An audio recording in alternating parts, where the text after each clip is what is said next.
मिल गया रिकॉर्डिंग का ऑप्शन। चलो अब रिकॉर्ड हो जाएगी, पहले कर लेनी थी, अब आधा डेरिवेशन रिकॉर्ड होगा।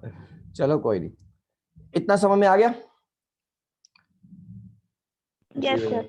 अब हम आगे बढ़ते हैं।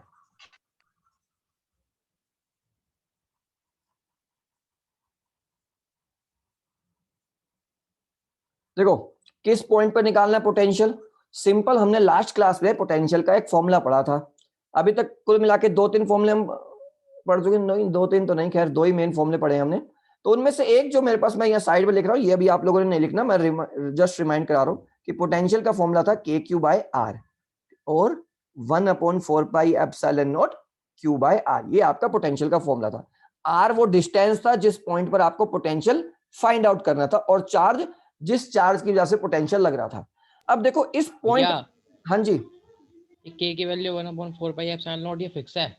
हाँ जी ये फिक्स है, ये इलेक्ट्रोस्टैटिक कांस्टेंट है। पर हमारे सर तो कह रहे थे कि ये हर उस पर डिपेंड करती है ना, क्या कहते हैं, मीडियम पे तो फिक्स अरे नहीं है, अलग अलग होती रहती है।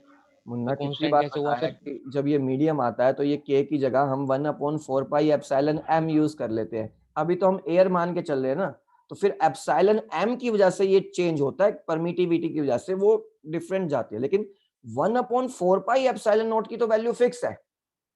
अगर मीडियम चेंज होगा तो हम K की वैल्यू 1/4πε लिखेंगे, और इन जनरल हम 1/4πε0 ही लेके चलते हैं। एयर केस, हम एयर केस ही कंसीडर करते हैं रेफरेंस के तौर पे, ठीक है। चलो अब देखो अब यहां पर लिखो आप पोटेंशियल एट पॉइंट P। तो हाँ लिखना है ये।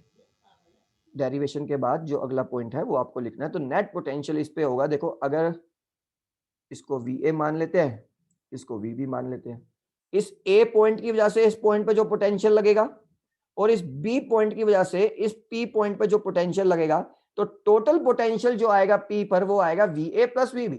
लास्ट क्लास में हमने क्वेश्चन किया था इस तरीके से कि दो चार्ज लिए थे, एक मिड पॉइंट पे उसके हमने पोटेंशियल निकाला था, तो इसका पोटेंशियल प्लस इसके पोटेंशियल का सम हम उस पॉइंट पर ले लेते हैं। तो सिंपल VA की जो वैल्यू आएगी वो आएगी आपकी KQ प्लस है, क्योंकि यहां पर, और इनके इनके बीच का जो डिस्टेंस हमने लिया वो लिया R1। यहां पर जो आएगी K माइनस का Q, और इनके बीच का जो सेपरेशन है वो है आपका R2। तो ये आ गया आपका V।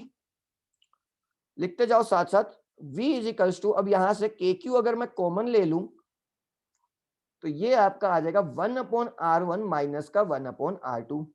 इतनी आपकी पोटेंशियल की वैल्यू आ जाएगी। इसको आप इक्वेशन फर्स्ट कर दो।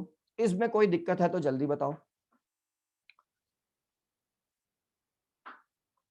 हाँ जी भोला जी, कोई दिक्कत? नहीं है। इकरा जी सब सही चल रहा है? Yes sir. चलो बताते रहना दिक्कत हो जाए तो, क्योंकि अभी ऐसा एहसास होना कि आप लोगों को दिक्कत नहीं हो रही है थोड़ा सा मुश्किल हो जाता है, ठीक है। तो KQ भाई ये आ गया। अब देखो अब हमारा एम क्या है, पहले सुनो। इस R1 और इस R2 की हमें वैल्यू फाइंड आउट करनी है, किसके टर्म्स में? R के रिस्पेक्ट में, ठीक है। R1 और R2 की वैल्यू हमें R के रिस्पेक्ट में फाइंड आउट करनी है। तो अब उसके लिए देखो हम क्या क्या करते हैं चीजें, वो अब हम देखते हैं, ठीक है। एक मिनट इरेजर।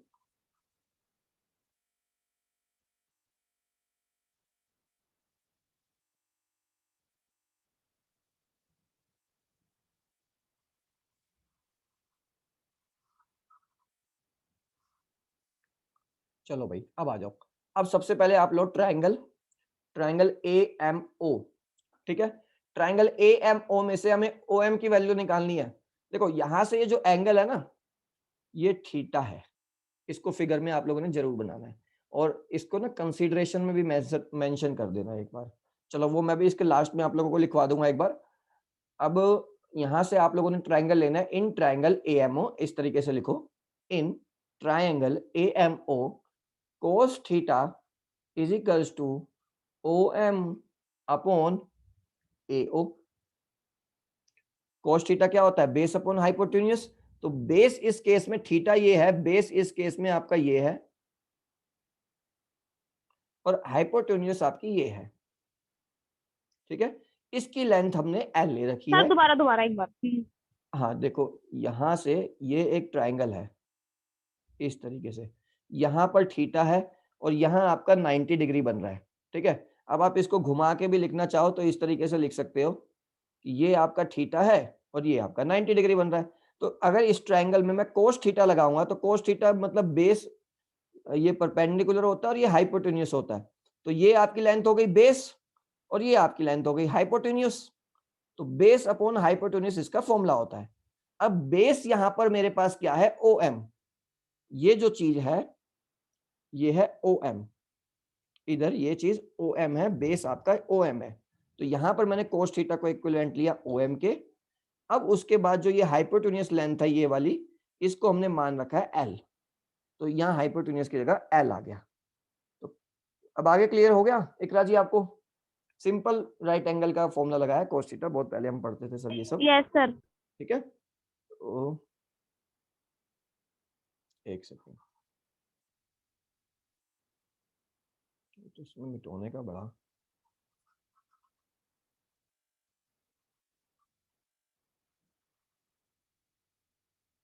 हाँ ठीक है। कोस थीटा बराबर आ गया ओ एम बराबर ए ओ। तो O M as it is, यहाँ पर एल आ गया, ये आपका कोस थीटा। यहाँ से ओ एम की वैल्यू हमें फाइंड आउट करनी थी जो कि हमने फाइंड आउट कर the L cos theta. Similarly एक ट्राइंगल अब आप लेंगे, इसी के साथ में लिख सकते हैं चाहे नीचे लिख सकते हैं, in triangle B O N. ये जो पॉइंट था जो हमने कंस्ट्रक्शन की थी ये पॉइंट एन था, हमने बी एन परपेंडिकुलर बनाया था। तो अब हम ट्राइंगल लेंगे B O N, B O N B N O कुछ भी आप लिख सकते हैं, बस ट्राइंगल का नाम आप देना है। तो यहां से आप कोस थीटा लेंगे तो कोस थीटा बराबर आपका आएगा O N upon O B. यहां पर अब जो बेस होगा वो ये होगा और हाइपोटेन्यूस आपकी होगी ये। ठीक है जी, ये समझ में आया? सिंपल आप देखेंगे ना एक बार, yes sir. Base upon hypotenuse से किया है। तो O N upon L cos theta. तो ओ एन की वैल्यू यहां से हमारे पास आ गई एल कोस थीटा, ठीक है। ये चीज आई क्लियर? अब देखो हमें R1 और R2 की वैल्यू निकालनी थी। अब यहां से हम लेके चलेंगे इफ डायपोल इज शॉर्ट। अक्सर हमारा डायपोल शॉर्ट ही होता है। डायपोल शॉर्ट होने का मतलब क्या है, ये प्लस क्यू से जो माइनस क्यू की ये जो दूरी है ये वाली, ये जो 2L हमने ली, ये काफी स्मॉल होती है, वेरी स्मॉल, मतलब 10⁻⁻5 की रेंज में, 10⁻⁹ की रेंज में, तो काफी क्वाइट स्मॉल होती है। क्वेश्चन में हमें बाकी कुछ भी दे सकते हैं, पर इन जनरल ये स्मॉल होती है, ठीक है। तो if dipole length is small है तो क्या बनेगी बात, तो हम लिख सकते हैं, ध्यान से सुनना मेरी बात, R1 इज सिमिलर टू होगा R plus O M and R2 is similar होगा R माइनस का ओ एन। ये बात जिसको समझ में नहीं आई जल्दी बताएं। भैया मुझे नहीं आई। मैं एक बार अभी आपको बताता हूँ कि हमने क्या किया।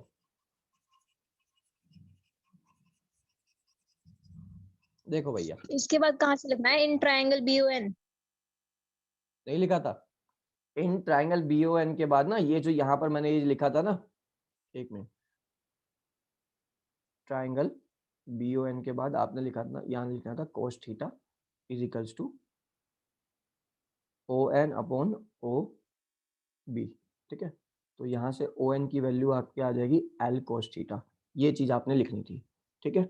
इतना चीज ये दोनों आपने यहाँ तक लिख लेने थे।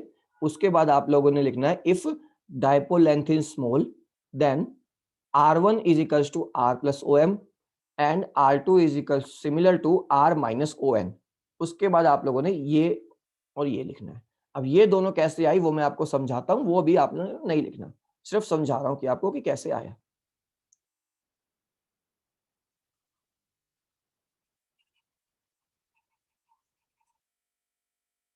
ठीक है, अब देखो ये आपकी लेंथ है R1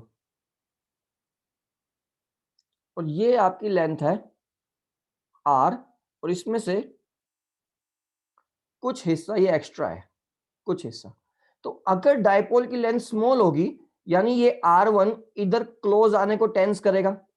अगर मैं R1 को इस पॉइंट O तक लेके आऊंगा तो ये लगभग लगभग ऐसा जाएगा। तो हम कह देते हैं कि जो सिमिलैरिटी होती है कि मतलब एग्जैक्टली इक्वल नहीं है लेकिन अप्रोक्सीमेट इक्वल हो जाएगा आर प्लस ये जो एक्स्ट्रा पार्ट हमने एक्सटेंड किया है ओ एम के। क्या ये R1 है, सिंपल ये R1 है, ये आपका R है। अगर डायपोल की लेंथ छोटी होगी यानी ये वाली जो दूरी है ये आपकी छोटी होगी तो ये R1 थोड़ा पास आ जाएगा इसके, इस पॉइंट के। तो ये जहां आएगा लगभग लगभग ये दूरी आपकी होगी OM।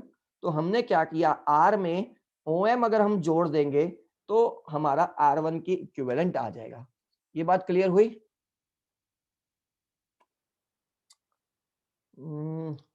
हाँ जी प्रियांश जी, भोला जी, दिक्कत हुई? हाँ भैया हो गया। हो गया। अब सिमिलरली देखो इकरा जी, आपको समझ में आया?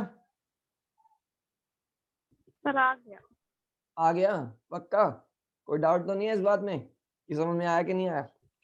जिंदगी में चीजें क्लियर सर रखनी दोबारा चाहिए। पढ़ूंगा तो आ जाएगा। हाँ वो दोबारा तो और नहीं पड़ेगा, इसमें तो कोई शक नहीं। वैसे आसान है, कोई बड़ी बात नहीं है। बस इतना याद रखना कि R1 ना अप्रोक्सीमेट इक्वल टू है R प्लस OM के, ठीक है? एग्जैक्ट नहीं है, अप्रोक्सीमेट।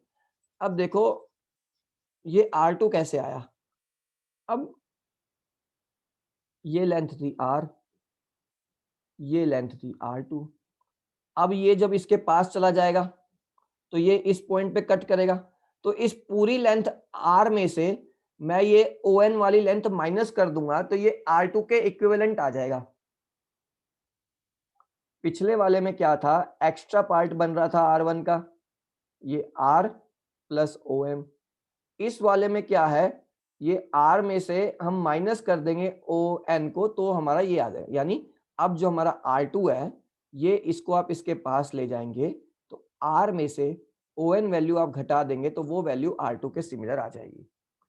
तो ये थोड़ा सा अप्रोक्सीमेट मेथड हमें यहाँ पर करना पड़ता है। तो हम यहाँ से क्या करते हैं, R1 को R प्लस OM कर देते हैं और R2 को चैट में कौन है, बोला ऐड बोला, बाद में नहीं मैसेज कर सकता है? चलो ठीक है, अब हम आगे बढ़ते हैं। तो हमारा आगे बढ़ने में क्या था, हमने एक फॉर्मूला निकाला था KQ 1/R1 माइनस का 1/R2। अब यहां से आप क्या करेंगे, ध्यान से सुनिए, इसके बाद करेंगे आप इस इक्वेशन को आप 2 कह लीजिए, इस इक्वेशन को आप 3 कह लीजिए, ठीक है? अब लिखिए पुट 2 एंड 3 इन 1। भाई ये सेकंड को और थर्ड को हम अब 1 में पुट करेंगे और 1 हमारी क्या थी, ये जो हमने निकाला था V is equals to KQ 1/R1 minus 1/R2। ये वैल्यू हम 1 में फाइंड आउट कर चुके थे।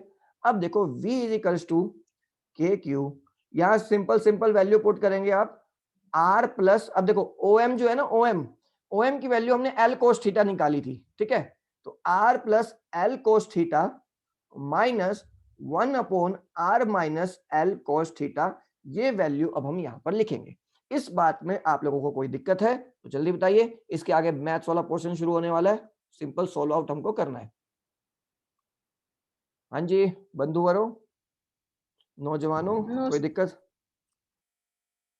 देखो फिजिक्स बचपन से ही खतरनाक रही है, तो जो खतरनाक चीजें होती हैं वो इतनी आसानी से आती नहीं है समझ में, ठीक है? तो खतरनाक चीजों को समझने के लिए खतरों का खिलाड़ी बनना पड़ेगा, उसके लिए फिजिक्स पढ़नी पड़ेगी अच्छे से। तो ठीक है, कोशिश करते हैं, धीरे धीरे समझ में आएगी। V is equals to KQ। अब यहां पर हम इसको सीधा सॉल्व आउट करेंगे, ध्यान से सुनो। अब एलसीएम लेना भी सीख लो। ये एक ब्रैकेट है, ये एक ब्रैकेट है, आपको इन दोनों का अब एलसीएम लेना पड़ेगा। तो एलसीएम लेने के लिए आप इन दोनों की मल्टीप्लाई करेंगे नीचे, R प्लस कैसे बता रहे हो यार, पढ़ के ही आए हैं 12th में। R minus L cos theta, bio वाले भी है यहाँ पर, सब तो इतना होशियार नहीं होते ना।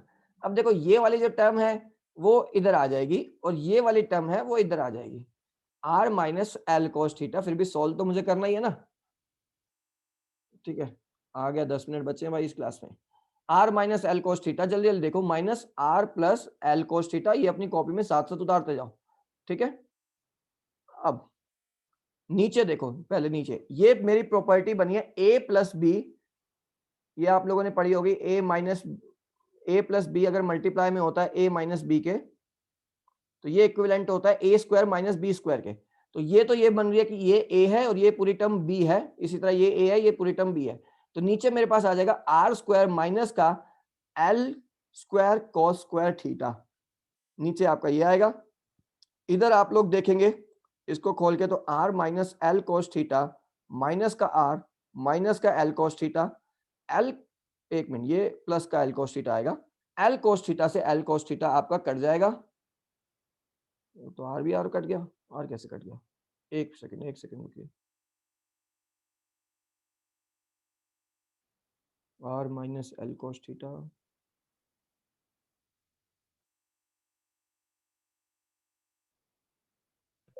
अरे कुछ गड़बड़ हो गई यार, रुको।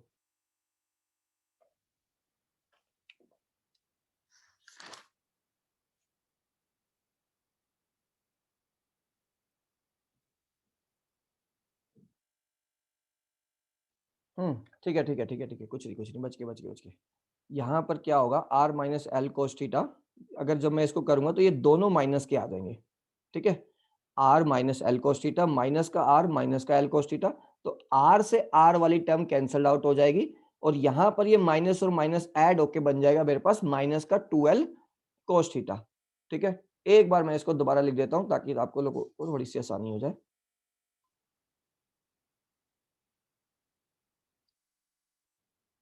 ये सिंपल आपका आ गया R minus L cos theta as it is, minus का आर माइनस का एल कोस थीटा अपॉन में आर स्क्वायर माइनस का L square cos square theta equals to ये v equals to K Q मेरे पास यहाँ था। अब यहाँ से आर कैंसल आउट हो गया। अब ये माइनस का एल कोस थीटा और माइनस का एल कोस थीटा को आप जोड़ देंगे तो ये माइनस का 2l कोस थीटा बन जाएगा। वो अब हम करेंगे नेक्स्ट स्टेप में, ठीक है। ये लिखते रहिएगा साथ साथ, ठीक है।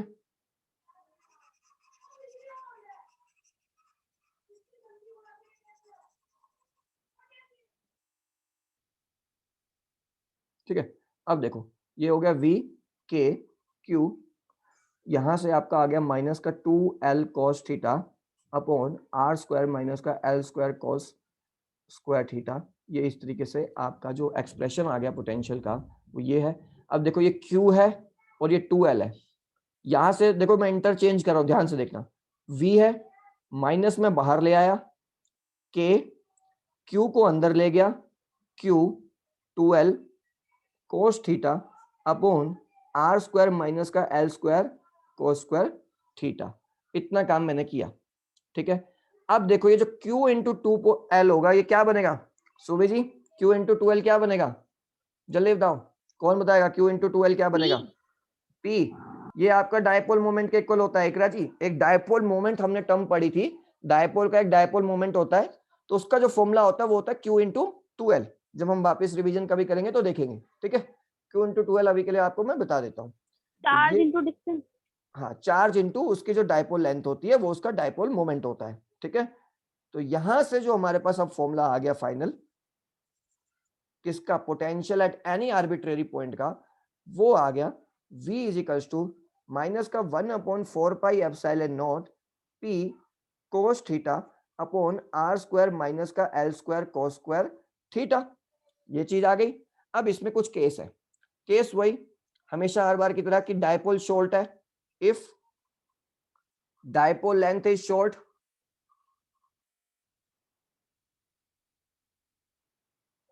ठीक है। अगर डायपोल लेंथ शॉर्ट है तो जो आर होगा वो मच ग्रेटर देन होगा एल के, और आर स्क्वायर जो होगा वो मच ग्रेटर देन होगा एल स्क्वायर। डायपोल शॉर्ट का मतलब है ये जो 2l है ना, ये इसकी वैल्यू बहुत कम है, यानी ये l और ये l जो था ये काफी स्मॉल है एज कंपेयर टू इस r से जो हमने जहां पर पॉइंट निकाला। तो उसको हम इस तरीके से लिख सकते हैं, यानी इस फॉर्मूले में हम एल स्क्वायर वाली टर्म को नेग्लिजिबल कर देंगे।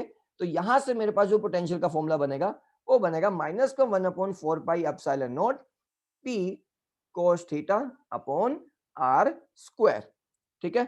ये एक फॉर्मूला हमने यहां बना दिया, ये एक जनरल फॉर्मूला हमने यहां पर बना दिया, ठीक है। अब केस 2 देखो, इतना उतारो और उसके बाद मैं केस 2 बताता हूं आपको।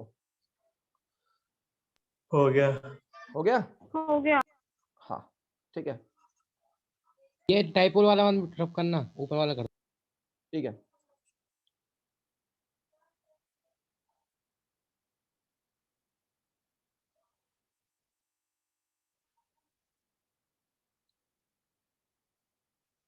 ठीक है। इस पे पढ़ाने में मुझे लगता है ज़्यादा टाइम लगता है हम लोगों को।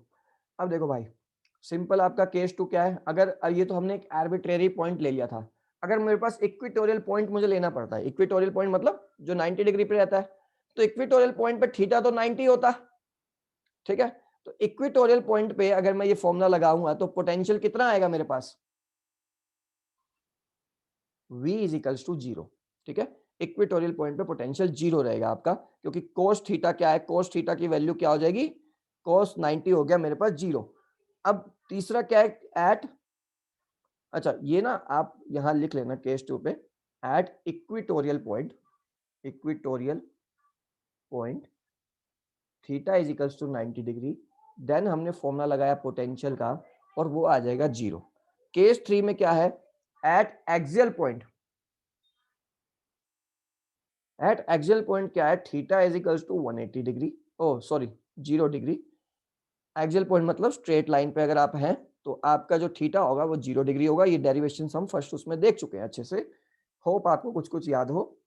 माइनस का 1/4 pi epsilon naught P cos 0 by R square, तो कोस 0 की वैल्यू क्या होती है 1, ये आपका आ जाएगा 1/4 pi epsilon naught P by R square. इस तरीके से हम ये कर सकते हैं, ठीक है। ये डेरिवेशन कर लेना। आप लोगों को बता दूं, ये डेरिवेशन में माइनस क्या बता रहा है? इस डेरिवेशन में माइनस का कोई मतलब नहीं है, सिर्फ अगर ये मान लो ये पॉइंट, क्योंकि पोटेंशियल स्केलर ये पॉइंट हमने यहाँ पर लिया ना, ठीक है, अगर मैं ये पॉइंट यहाँ पर कंसीडर कर लेता तो ये प्लस आ जाता, इसका बस इतना ही है, ये मैथमेटिकल टर्म है यहाँ पर, ठीक है। और बाकी जानने की, क्योंकि यहाँ पर ये माइनस वाला चार्ज इस पॉइंट के पास है, ठीक है, तो वो माइनस करते वक्त ना छोटी टर्म आगे आ जाती है।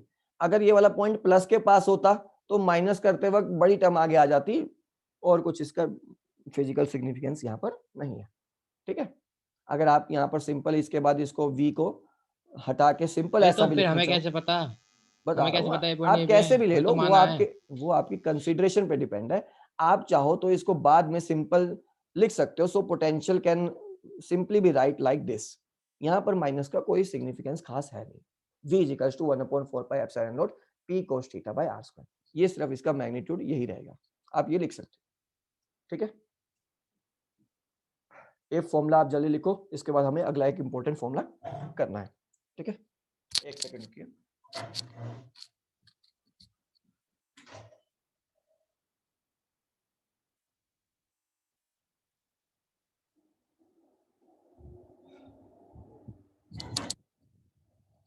पसीने ज्यादा आ गए थे बैठे बैठे, चलो कोई नहीं, मैं इसे इरेज कर रहा हूं, ठीक है।